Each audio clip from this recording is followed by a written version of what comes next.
if you're looking to visit this stadium, they got to figure it out here.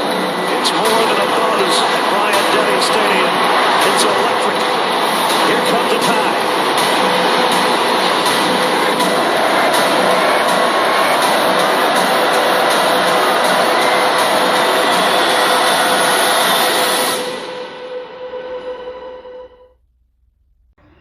What's up, everybody? First of all, let me thank everybody for the well wishes. They sent to my dad. COVID got him down real bad, but I think he's gonna be all right. He'll be in the hospital for a few more days, but yeah, I think he'll be all right. But I came on to talk about my Alabama Crimson Tide. We had another wide receiver to enter the portal today, Tyler Harrell. This is the field wide receiver that has entered the portal from Alabama. We had Aaron Anderson, Trayshawn Holden, JoJo Earl, and Kristen Leary. Now Tyler Harrell, the 13th scholarship player that has entered the portal. So they getting on up out of there, man.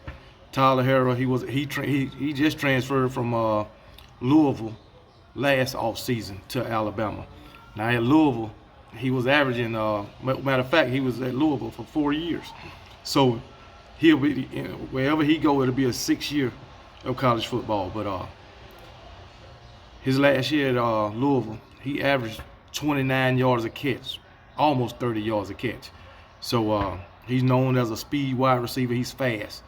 Coming into Alabama, I think his fastest 40 time was 4.19. Now that's booking it right there. So I have never, ever heard of anybody running a 40-yard dash less than 4.2. I haven't, not in football. But anyway, they say he did it. He clocked that 4.19, so it is what it is. But at Alabama, he really didn't get on the field. Coming into the fall, he got hurt, had a foot injury, and basically never recovered. I know at one time Nick Saban saying he was healthy, he was ready to go, but he wasn't getting on the field, and from what he told reporters, it was lingering all season. So I don't know, but he won't be in an Alabama uniform next season. But yeah, at Alabama, he really didn't contribute. I think he had 2 catches for 18 yards, and he made his debut at Mississippi State, and we was well into the season then. So really, I only seen him make 1 catch, and that was against, I believe it was against Auburn. But hey, it is what it is. We went this long without him, and we was all right, and I'm sure we will continue to be all right. Cause hey, we got some players to come in this recruiting class.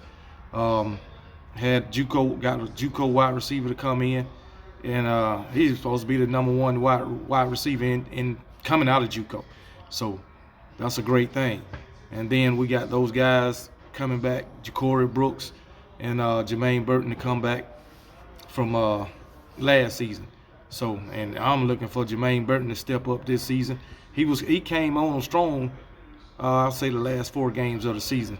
You know, he transferred in from Georgia last season, but I think he gonna be better this season. Well, next season, I'll just say that.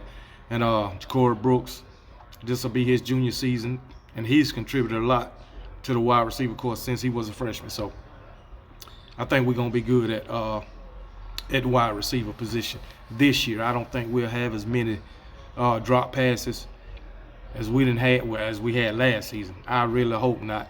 And in that national championship game from 2021. So I think we're gonna be all right, man. When it comes to Tyler Harrell, he also said coming to the SEC, it was a big surprise to him. He said it's not like the ACC, and we all know that. We all know the SEC is the best conference in all of college football. You know, the SEC got the best and the fastest athletes in all of college football. So that's a no-brainer. So maybe he just couldn't cut the mustard in the SEC.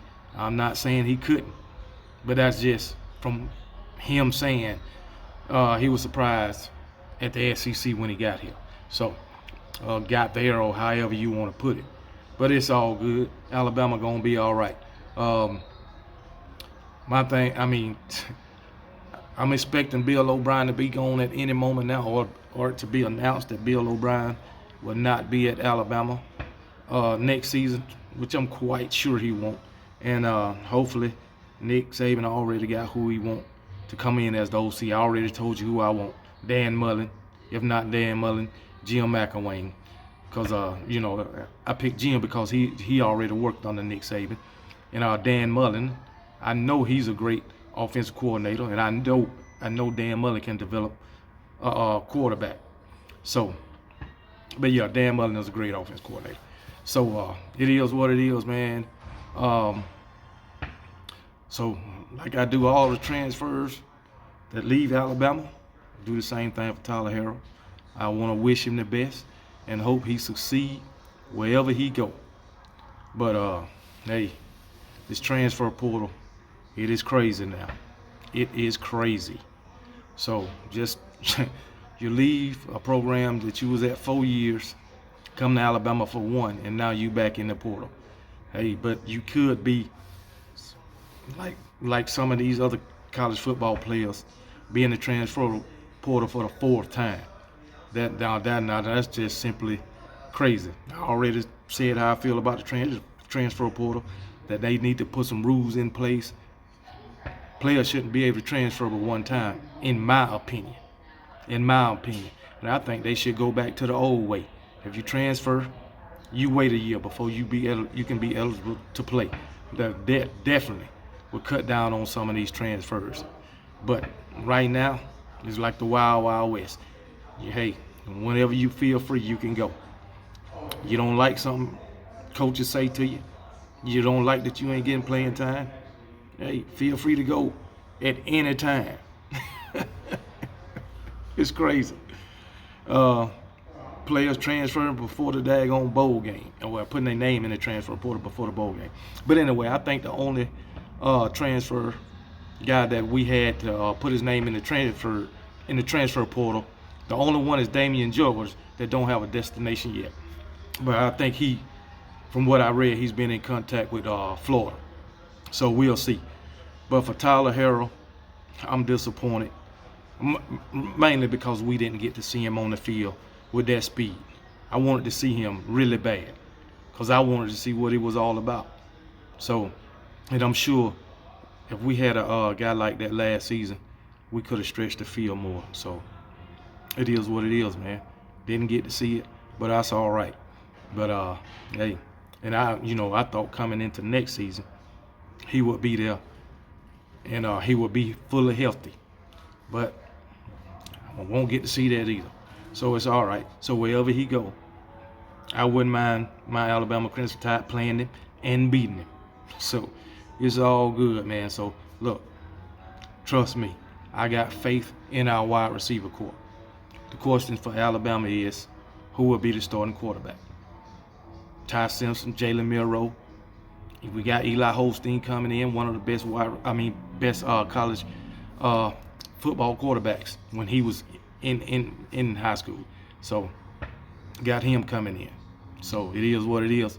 Hopefully he'll come in where he already there. Hopefully he's putting in that work as of right now, getting ready for the 2023 season, whether he's a backup or he starter. But I don't think he'll be a starter, not a incoming freshman. Nick Saban just don't do that. Even with when Jalen Hurts was a freshman, he didn't start the first game. That was Blake Barnett. Blake Barnett played about 2 or 3 series. He was jacking up, put Jalen Hurts in, and never looked back.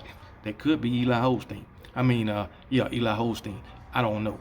But my opinion, who's going to be the starter is going to be between Ty Simpson and Jalen Milroe. One of those two, I think, will be the starter next season, putting the ball to one of our great wide receivers.